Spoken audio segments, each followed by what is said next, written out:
কত অধ্যায় আলোর চ্যাপ্টারটা? একাদশ অধ্যায়ে আজ আমরা পড়ব হচ্ছে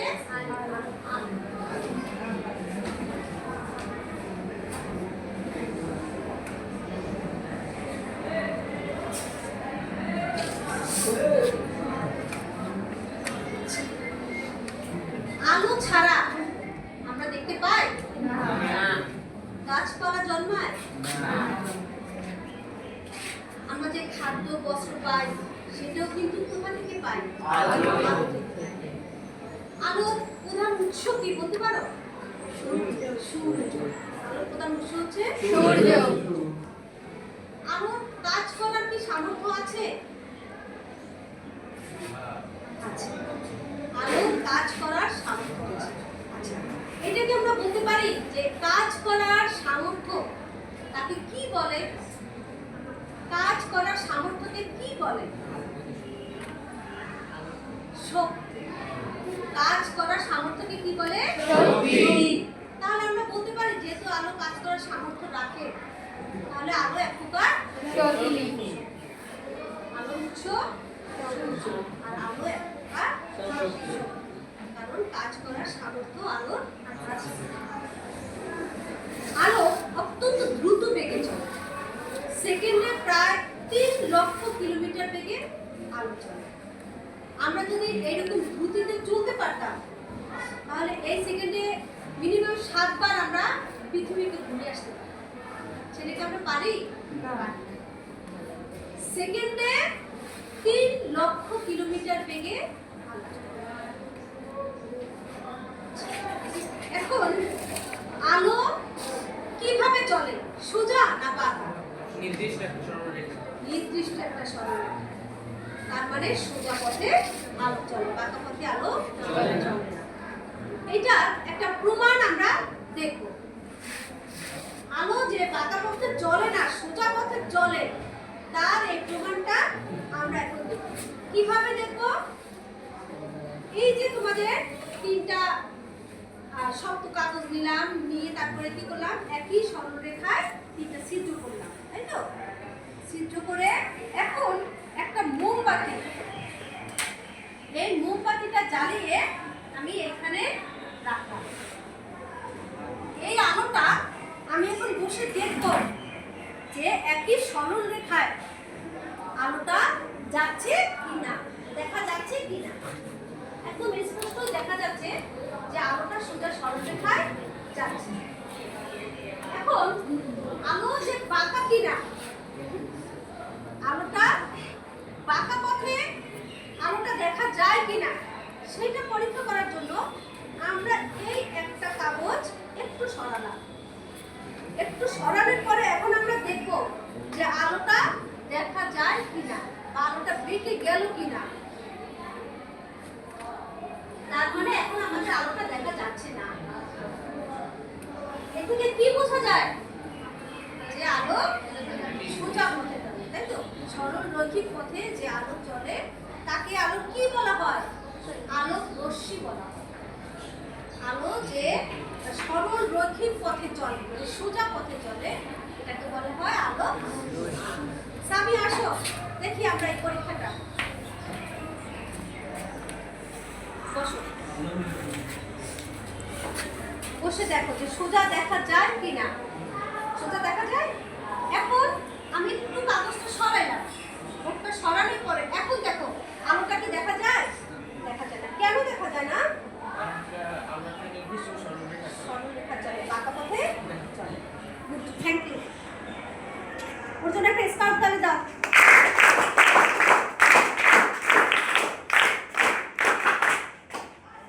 আলোতে আমরা কি পেলাম? যে আলো এক প্রকার শক্তি, আর আলোর উৎস কি? সূর্য। আলো কোথা থেকে পাই আমরা? সূর্য থেকে পাই। আলোর কি আছে? শক্তি আছে। শক্তি কি? কাজ করার সামর্থ্যকে শক্তি বলা হয়। শক্তি কত বেগে চলে? 3 লক্ষ কিলোমিটার। সেকেন্ড মানে কি? প্রতি সেকেন্ড বা 1 সেকেন্ড। 1 সেকেন্ডে সে 3 লক্ষ কিলোমিটার বেগে চলে।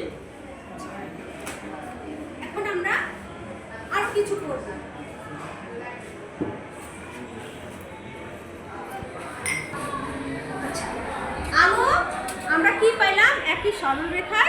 চলে, তাই তো?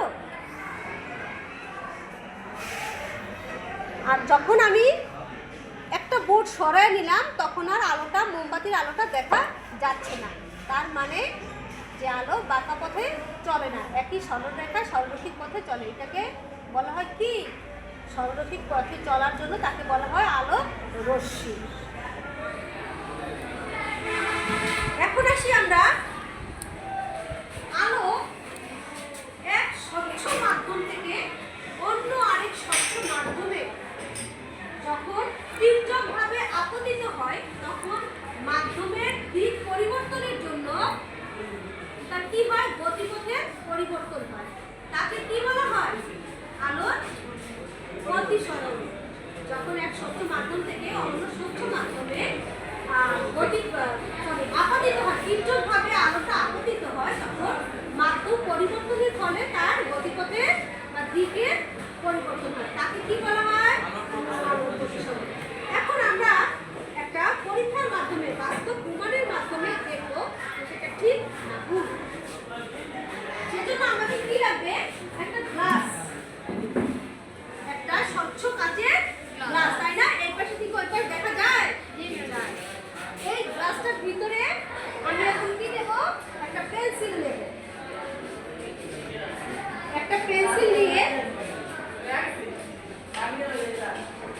পানি দ্বারা পূর্ণ করব। সম্পূর্ণটা করব না, 3 থেকে 4% পানি দ্বারা পূর্ণ করব।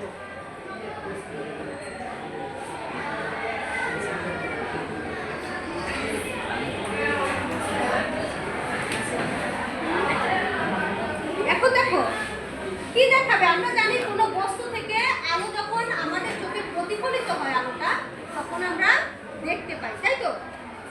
তো পেন্সিলের ভিতরটায় পর্যবেক্ষণ করলে আমরা দেখব মোটা।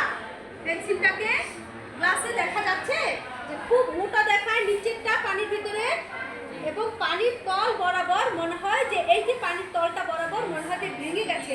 নিচটা মোটা দেখায় আর উপরটা কি দেখায়? চিকন দেখায়। নেহা আসো, দেখো আমি যে বলছি তার বাস্তব প্রমাণ পাও কিনা। এবার কি আসো, এই যে আমরা তাকালাম, তাই তো? দেখো এই যে নিচে থেকে নিয়ে দেখো এই যে পানির তল বরাবর এই জায়গাটা কি মনে হয়? মোটা, আর উপরের অংশটা চিকন। এবং বলা যায় যে এই যে পানির তল বরাবর মনে হয় না যে মোটাটা ভেঙে গেছে, উপরটুকু চিকন, পেন্সিলটা আমার ভেঙে গেছে, মনে হয়? তার মানে কি বোঝা যায়? এই যে আলোর ভিতরে পেন্সিলের নিচের অংশ থেকে আলো প্রতিফলিত হয়ে আমাদের চোখে এসে পড়েছে। তো এটা যখন পূর্বে ছিল এক স্বচ্ছ মাধ্যম থেকে যখন পানিতে, বায়ুতে এসে পড়েছে, তখন এটা আমাদের চোখে পড়েছে। দুটি ভিন্ন মাধ্যম, একটা হচ্ছে পানির মাধ্যম আর একটা হচ্ছে বায়ুর মাধ্যম। এই দুটো ভিন্ন মাধ্যমে যখন আমরা দেখলাম তখন কি হলো? এটার দিক পরিবর্তন করলো না? মনে হয় যে নিচের অংশটাকে মোটা দেখা যাচ্ছে আর উপরের অংশটা চিকন এবং পানির তল বরাবর ভেঙে গেছে, তাই তো? তাহলে আমরা এটা কি বলতে পারি? যে আলোক রশ্মি দিক পরিবর্তনকে আলোক প্রতিসরণ বলে। যখন নির্দিষ্ট আলো কিভাবে চলে? নির্দিষ্ট সরল রেখায় চলে। কিন্তু যখন অন্য মাধ্যমে প্রবেশ করে, এই যে একটা পানির মাধ্যমে প্রবেশ করলো আলোটা, তখন কি হবে? এর দিক পরিবর্তন করবে, তাই তো? এই যে দিক পরিবর্তন করলো সেটাকে আমরা কি বলবো? আলোর প্রতিসরণ। আমরা বুঝতে পারছি? এখন আমরা আরেকটা পরীক্ষার মাধ্যমে দেখবো যে এটা ঠিক কি ভুল। এখন এই পানির ভিতরেই আমরা একটা কাঠি ডুবাই, একটা লাঠি নিলাম। এই লাঠিটা আমরা এই যে ডুবাই, লাঠিটা ডুবানোর ফলে কি দেখা যাবে বলতে পারো? লাঠিটা দেখা যাবে মোটা, খাটো, এবং এই যে নিচের যে অংশটা, নিমজ্জিত অংশটা, সেখান থেকে এই বিন্দু বিন্দু পানি এটা কিন্তু উপরে উঠে আসবে। এই যে দেখো ছোট ছোট বিন্দু বিন্দু পানি, এই যে এটা লাড়া দিলে দেখো, যখন আমি এটা লাড়া দেই এই বিন্দু বিন্দু, এই যে দিলাম বিন্দু বিন্দু পানির উপরে উঠে এসেছে, দেখা যায়? তো এটা বোঝা যাবে যে লাঠিটাকে এই নিচের অংশটাকে লাঠির মোটা দেখা যায় এবং খাটো দেখা যায়, তাই তো? তো এটা আলোর একটা প্রতিসরণের বাস্তব প্রমাণ। এখন আমরা আরেকটা বাস্তব প্রমাণ দেখব, সেটা হচ্ছে আমরা একটা স্টিলের বাটি নিলাম, তাই তো? স্টিলের বাটিটার উপরে, বাটিটার ভিতর আমি একটা এই যে 5 টাকার কয়েন এটা দিলাম, 5 টাকার কয়েনটা বাটিতে দিলাম। দেওয়ার পরে একজন আসো নাসিন আসো, এখন আমি চোখটাকে একটু সরাবো, তুমি এটাকে আস্তে আস্তে একটু পানি ঢালো।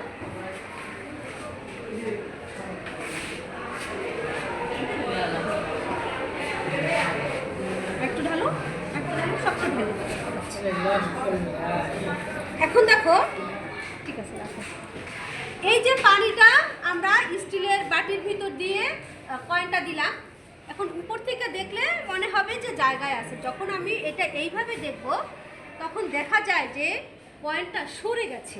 এই যে মুদ্রাটা আমি পানির ভিতরে যোগ করলাম, দিলাম, আবার পানিটাও যোগ করালাম, করার পরে দেখা যাবে যে এই পয়সাটা আর একটু উপরের দিকে উঠে সরে গেছে। আসো নাসরিন আসো, দেখো